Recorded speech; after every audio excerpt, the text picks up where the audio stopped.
Can we just talk about how every time we shoot this, you ask me if you can wear shorts? I do. Before every single episode, you text me, can I wear shorts? I do want to wear shorts. I need to know if we need to wear shorts or not. I keep telling you no. Well, I feel like we can, though. I think on this camera angle, it would be unfortunate. Yeah, it would be. You haven't seen my legs, dude. Your thoughts. You haven't seen these thighs, right?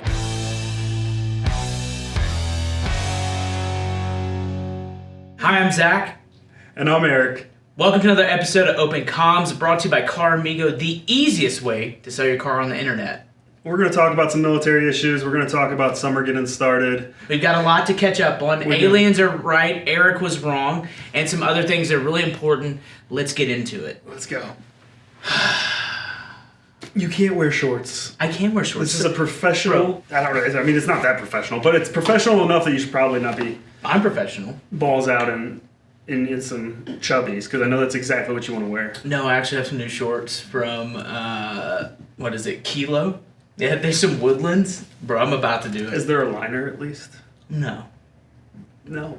No, liners are good. There is a big debate over liners or non-liners. I'm a liner guy, especially for, like, the tactical shorts that 10,000 has. Like, those are my go-to every day, because you put them on, you go. No underwear needed, you're off and you're moving. See, I was always the guy who took his Ranger panties and then cut the liner out. Why? You get that full just flow and breathability. Have you ever seen somebody fall out?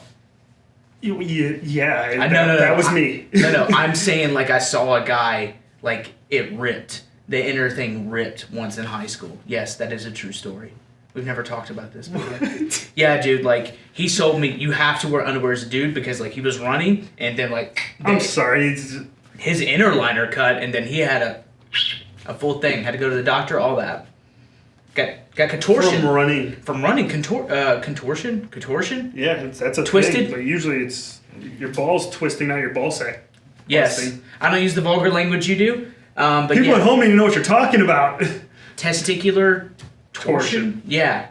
I mean, he had more torque than a Fast and Furious movie, is what I'm going to say. This story sounds made up. It's not made up. That's fine.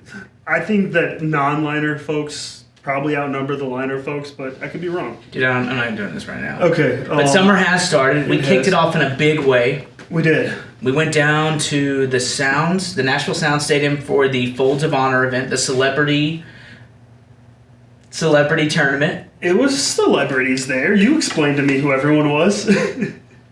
Yeah, there was Jelly Roll, Yep. Struggle Jennings, Michael Colazzo, Rex Engelbert. Yep. Heroes. It's a celebrity Softball softball game. Taylor Lewan was there. there. They have a military team. They have a law enforcement team. And the cool thing is they take a bunch of guys who are active duty and whatnot and a bunch of folks who are law enforcement and then mix in celebrities with the teams. And they play against each other. And it was a slaughter. The military destroyed the first responder team. Yeah, now I understand defund the police.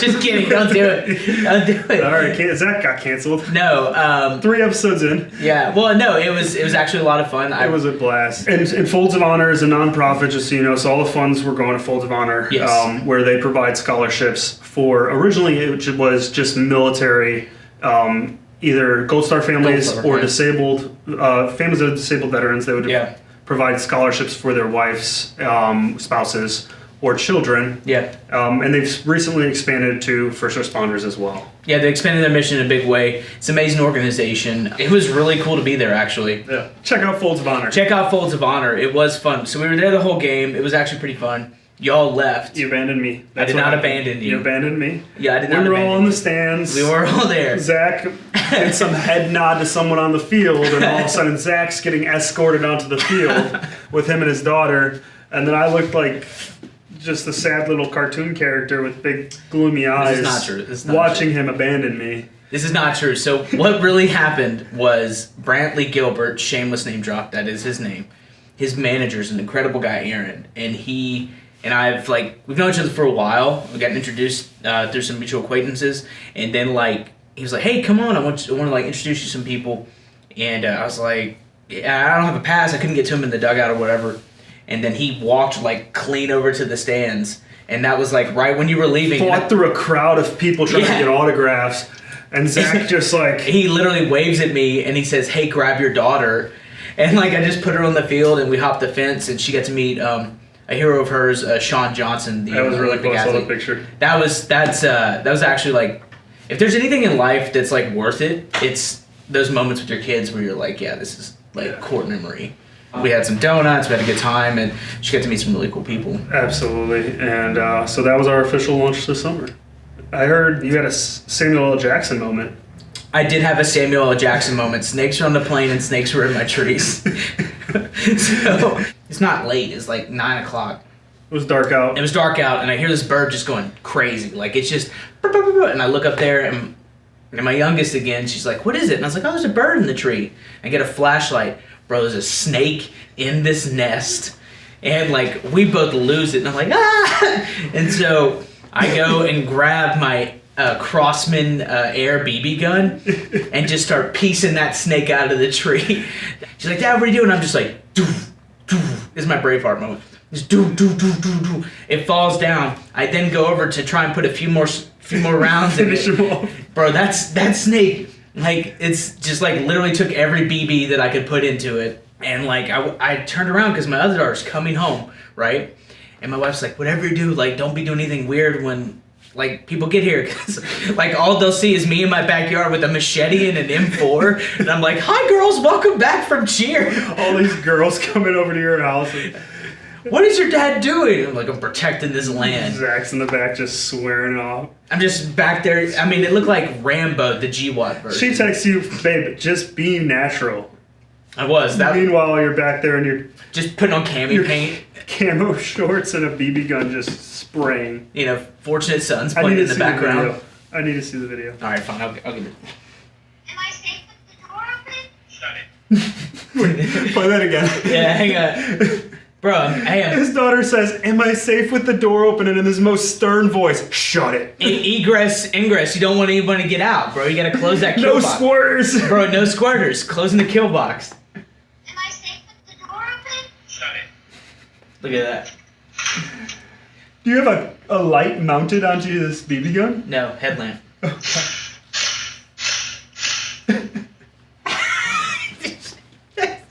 neighbors hate me so much. Yeah, we'll probably kick down the neighborhood. But yeah, that was Wednesday. Is today Friday? Yeah, that was Wednesday. That was a good week you've had so far.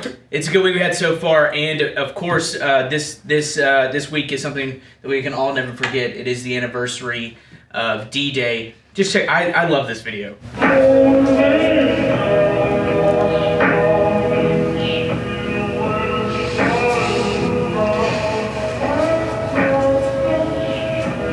As I get older, dude, I'm like, I don't know if I'm wiser per se, but I have more awareness. And I'm like, these are 18-year-old kids just on a boat. On a boat. Going to a beach somewhere where they know majority of them are just going to die. A beachhead that it was well known. There was barricades, there was machine gun bunkers. I mean, honestly, like when they talk about it historically, like it was one of the most strongest defensive positions at that time, and probably for a long time. Like the Germans knew that if we were going to get into Europe, that was where we were going to start. I think it was 150,000 people that first day to just go to Normandy Beach and run into enemy fire up a cliff. Up a cliff, yeah. Running uphill into chaos. I mean, you know, it's very easy for us to get, but like that is not that long ago. That's a person ago. 1944, that's one person. They're still alive. Yeah, no, they're still here. The fortitude it takes for young men to willingly run full speed into death to save the world. Yeah. And how they were none less than really superheroes. Yeah, I mean, I put D-Day, 4th of July, Memorial Day, all that stuff. I put it in the same spot of like my heart and my mind of like, we really, I don't want to like get somber, but I do want to take a moment of like, yeah, like war is humanity's failure. because it's the only way we know how to solve problems, or like how we solve most of our problems, conflicts on a global scale. But like, you have to be like, dude, they did it. Like, they did it. You know, you have to think about what was happening at that time, the Depression, you know, Pearl Harbor, all these things that led to this moment to where like the world is literally in a state of complete chaos, but they put it all on the line with reckless abandon. And like, you know, when I try to think of like being a good example for my family or like communicating to people, I'm always like, you know, service is something that I think everyone should do in whatever form. It doesn't have to be military service, but like work at a nonprofit, you know, donate your time. You know, money's whatever. Time and being there in the space of like being connected to people. That's like what really helps you understand of like what it means to put others before yourself. Because I believe that we find the best versions of ourselves in the service of others. And I'm sure someone said it better than me, but that's what I've always found. So, but yeah. On a less somber note. Erik, I would like for you to take this time to formally... Erik, would you please take this time to formally apologize to me, the Colombian influencer, and people all over the globe, wherever they may be. Go ahead. Absolutely not. Okay, Erik continues to be fake news, right? In case you've missed it, a former U.S. military intelligence worker claims that the U.S. government has discovered and concealed several non-human origin crafts, including intact UFOs. David Grush, an Air Force veteran, stated that these crafts either landed or crashed and contained pilots of non-human origin, parenthesis, Erik is dumb, close parenthesis. I'm just reading the notes. You saw the show notes. You approved this before. I see the notes. Some Air Force veteran said that there was UFOs, and I'm supposed to take that and be like, oh yeah, clearly. This was covered by Barstool Sports, the #1 in news on the internet. Grush alleges the government has engaged in a disinformation campaign via Erik Bartell to cover up the existence of these Did he say crafts. all this from his little bunker with his tinfoil hat? No, it was on news. It was on the news. It was on the news, the Barstool News. You really gonna fight me over this? I'm not apologizing. You're fighting the world now. I want to see your glib glob UFO. My glib glob? Yep, that's what you called him. Yeah, there's a real Look, picture. there's one right there. That's a real picture. That's it. Also, calling UFOs UAPs, like, they don't need to be rebranded. That is going back to what I told you earlier. Remember on our last episode I said the U.S. kept calling everything balloons, so people freaked out every time a balloon was in the sky, so they started calling them UFOs. And then people started freaking out when they were saying UFOs, so they just rebranded the whole thing. Now they're like, Yeah. UAP. For anyone who doesn't know and who's really holding the UFO line, UAP means unidentified aerial phenomenon. You really don't believe in any shape or form that there are aliens. We're doing this again? Just say it right now. The evidence is overwhelming. No, aliens are not flying around our skies. I'm sorry. You obviously haven't seen the documentary film Independence Day. There is new footage coming out of Las Vegas, body cam footage, things falling out of the sky. Charlie's nodding his head. Everyone knows. I've seen it. Let me see it. Right there in the right corner. Look at that, Erik. Look at that, Erik. Is this drunk guy supposed to be narrating? Oh, Look, boom. Did you see it again? Yeah, that could have been just a meteor. It is amazing to me the links to which you will go to deny the existence of extraterrestrials. You don't believe it at all. I don't think At all. there are aliens in our skies. I think maybe in an alternate universe somewhere, That implies aliens. but I don't think they're here. I don't think they're visiting us. You don't think any... Look at who is visiting us. What are you up to? Michael Colazzo, everyone Michael Colazzo. You might know him from his work in law enforcement. Oh, He also is a part-time softball player. yes. We talked about that. Welcome to Read Red. This is what we do once a week on Fridays. We sit here and make fun of the internet and each other. In conclusion, aliens are real. I'm sorry Erik won't apologize to everyone, but the only thing that sucks worse than Erik's take on aliens is selling your car. It really does suck. Always has and always will. At least that was the case until Car Me Go. Yeah, that's what I said. Car Me Go. Instead of taking your car from dealership to compare offers, Carmigo uses their virtual car scanning technology, do your noise, to bring the dealership to you. Plus, you can do it all from your phone. We love apps. We love apps. And not appetizers. No, I would Although like know some you do. Southwestern egg rolls, though. So you never have to leave your driveway or your couch. Because if you're listening to this podcast, we know you don't have time to go back and forth when it comes to selling your car. And you certainly don't have time for all the red tape that comes along with going to the dealership. That's why Carmigo believes in direct, open communication, and the process is fair and transparent the whole way through. No way. Will they handle the paperwork, title transfer, and loan payoff?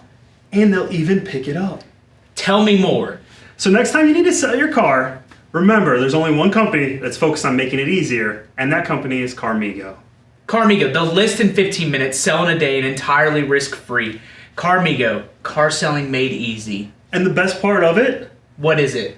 if you are listening to Open Comms right now, you can get $50 off your sell price. Where's that link? The link is in the description. Yeah, carmigo.io. Let's get back to the show.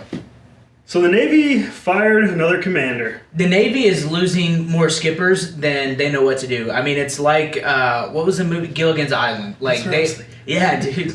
Yeah, old reference to old dudes on the internet. Sending them off to sea. Yeah, it's bad. Navy Commander Jeff Applebaugh, I hope that's how I say it, was relieved for a loss of confidence in his ability to command the Norfolk-based guided missile destroyer.